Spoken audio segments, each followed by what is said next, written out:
Olá a todos, sejam todos bem-vindos à nossa aula.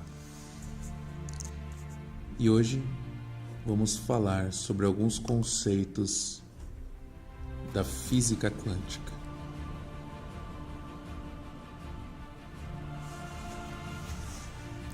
A física quântica é um ramo da física que estuda os objetos em escala muito pequenas.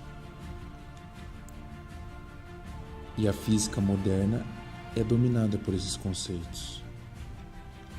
Durante o século passado, o mundo físico era explicado de acordo com os princípios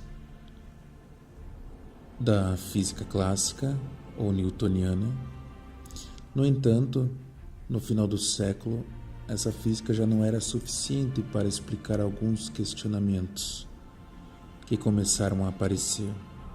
Por isso, foram desenvolvidas as teorias da relatividade e da mecânica quântica. A relatividade é a teoria que descreve a física de objetos muito maciços e de alta velocidade, enquanto a mecânica quântica ou física quântica estuda a física de objetos muito pequenos.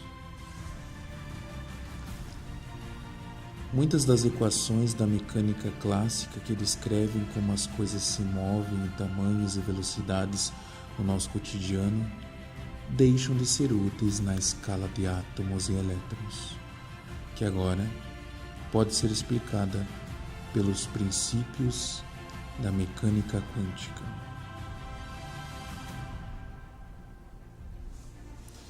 Bom, irei falar sobre alguns princípios que considero importante para o nosso aprendizado dentro da parapsicologia. O primeiro princípio que eu quero falar é sobre o princípio que diz que as partículas são ondas e as ondas são partículas. Na escala macroscópica, estamos habituados a dois tipos de fenômenos, ondas e partículas. As partículas ocupam determinado lugar no espaço, transportando massa e energia à medida que se movem. Já as ondas se propagam por todo o espaço, transportando energia à medida que se movem, mas sem massa. Quando as partículas colidem, elas assumem trajetórias definidas, que podem ser calculadas por meio das leis de movimento de Newton. Mas já as ondas, quando passam por fendas, geram novas ondas que, ao colidir, podem se reforçar ou se anular.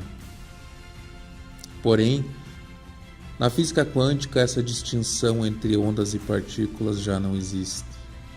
Os objetos que normalmente vemos como partículas, como os elétrons, podem comportar-se como ondas em certas situações, enquanto objetos que normalmente pensamos como ondas, como a luz, podem comportar-se como partículas. Assim, os elétrons podem criar padrões de difração de onda ao passar por fendas estreitas, assim como as ondas surgem em um lago quando jogamos uma pedra na água.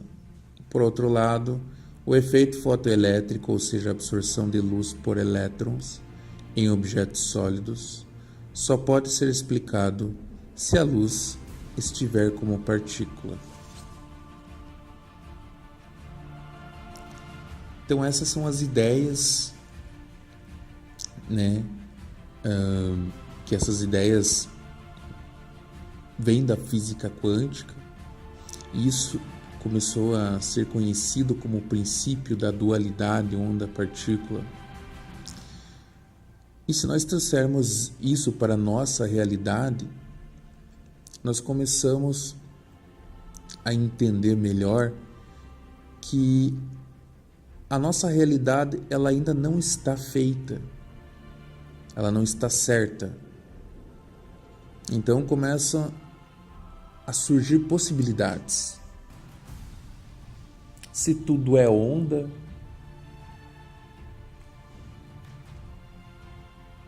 e a partícula também pode se transformar em onda, significa que temos um leque de probabilidades. E isso ajuda muito a explicar alguns fenômenos parapsicológicos, onde ondas podem se tornar partículas. Percebemos que através da telergia, ela é uma energia que pode manipular objetos. Em certo ponto, ela se comporta como uma partícula, mas ela inicia como onda. Uma onda elétrica, uma onda quântica, uma onda eletromagnética, uma onda da nossa consciência,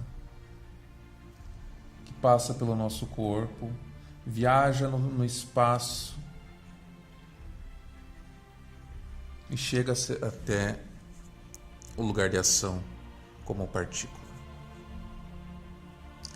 Isso já nos remete ao nosso segundo item, que é: tudo que podemos saber são probabilidades. Quando os físicos usam a física quântica para prever os resultados de uma experiência, a única coisa que podem prever é a probabilidade de detectar um dos possíveis resultados. Dá um exemplo. Se fizermos um experimento onde um elétron irá do lugar A para o lugar B, poderemos dizer que existe uma probabilidade de 17% de encontrá-lo no ponto A e uma probabilidade de 83% de encontrá-lo no ponto B.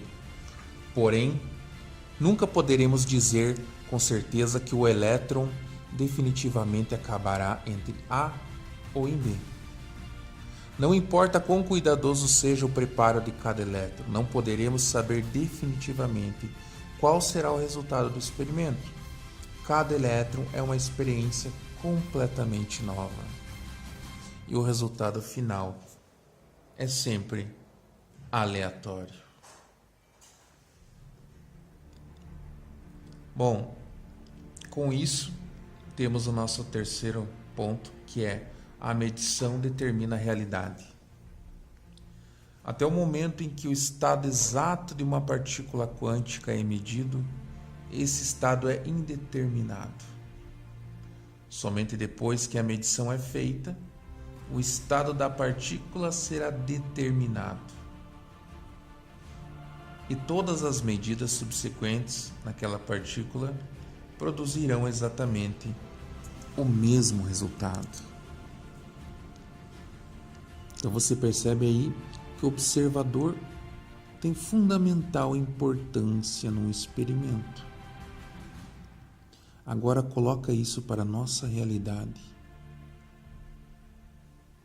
Se o observador consegue determinar a localização de uma partícula, ou uma partícula, uma onda se transforma numa partícula simplesmente pelo fato de ser observada, isso damos o nome de colapso de função de onda. Trazendo para a realidade consciencial, como você faria para colapsar uma onda? Como você faria para carimbar esta realidade ou para fazer uma onda que gera muitas possibilidades virar uma partícula e definir qual é a possibilidade? Com essa ideia, podemos imaginar que existem muitas realidades e o colapso de onda somente se dará por algum motivo. Os experimentos é pela observação. No mundo quântico é pela observação. Mas o fator da consciência pode determinar um colapso de onda? Os físicos ainda estão estudando isso. Mas para nós parapsicólogos, isso abre um tremendo leque. Tanto é que os fenômenos paranormais são involuntários, justamente porque a força do inconsciente é mais poderosa. Porque se eu mandar você não pense num elefante rosa, você já pensou. E se eu mandar você pensar, tenha certeza da sua cura, lá no fundo você não vai ter 100% de certeza. Mas no inconsciente sim. O inconsciente pode ter certeza das coisas. E por isso os fenômenos paranormais são todos feitos pelo inconsciente. Então a medição pode sim determinar a realidade.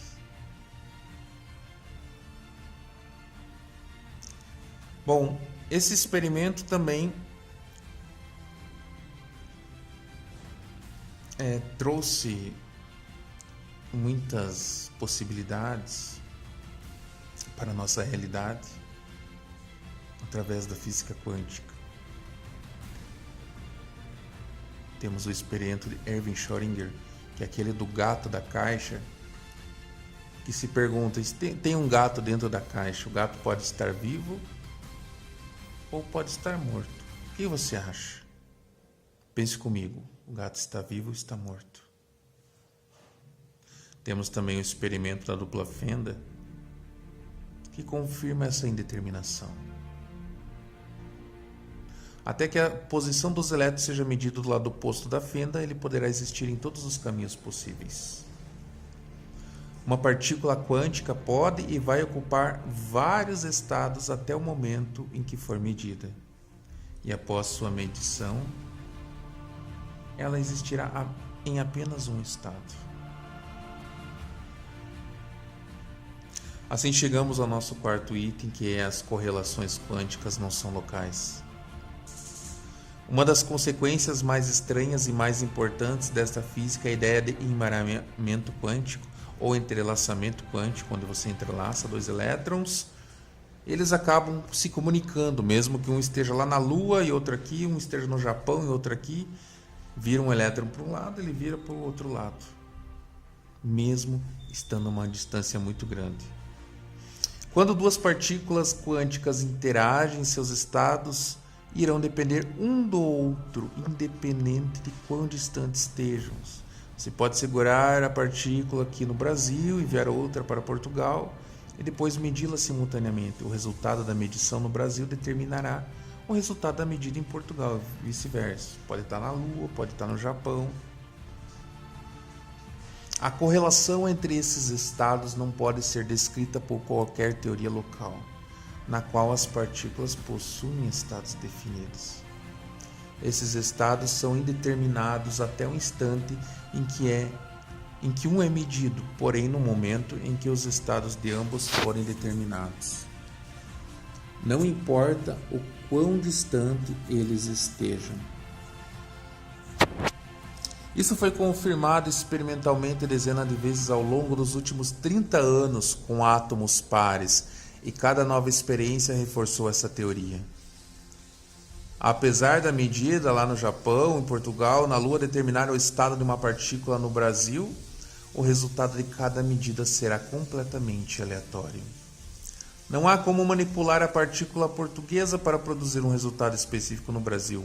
A correlação entre as medidas só será evidente após a ação, quando os dois resultados forem comparados. E esse processo deve ocorrer em velocidade mais lenta do que a da luz.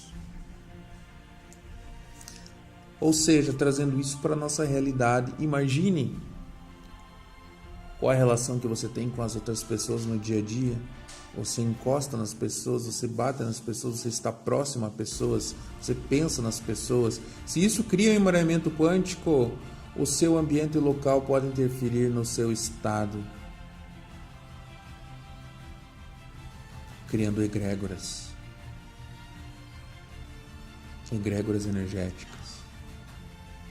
Então, por isso, como parapsicólogo, é muito importante estudar o ambiente para ver qual a energia que está no ambiente, porque se um elétron cria entrelaçamento com outros elétrons, a energia do ambiente pode contagiar as pessoas, o ambiente, o clima e tudo que está à sua volta.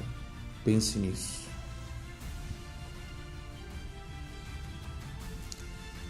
A quinta ideia é que a física quântica é real. Apesar da física quântica ter muitos recursos que desafiam nossa intuição clássica, como os estados indeterminados, medidas probabilísticas e efeitos não locais, ela ainda está sujeita a regras. Por mais estranhas que sejam essas previsões, a mecânica quântica não contraria os princípios fundamentais da física, ou seja, você não pode explorar os efeitos quânticos para construir uma nave que viaje na velocidade da luz ou inventar a telepatia. A mecânica quântica é uma ciência matemática rigorosa e precisa. E todo efeito que você ouve sobre ela é real e confirmado por experiências. O que falta a nós é construirmos a ponte da paranormalidade, da telepatia, da telegia, da telecinesia com a física quântica. Não podemos inventar, mas podemos, a princípio, criar teorias. E a física quântica, queira ou não, deixou isso muito mais fácil, mais provável, mais palpável. A física quântica no dia a dia está ao nosso redor e determina tudo sobre o mundo em que vivemos. O brilho vermelho no metal quando aquecido, a cor da luz de uma lâmpada de neon, devido à natureza quântica da luz e dos átomos. O próprio Sol, alimentado pela física quântica, se não fosse pelo efeito quântico, conhecido como tunelamento, o Sol não seria capaz de fundir hidrogênio em hélio, produzindo a luz que permite a vida na Terra. Além disso, os computadores modernos que temos são construídos em chips de silício que contêm milhões de pequenos transistores.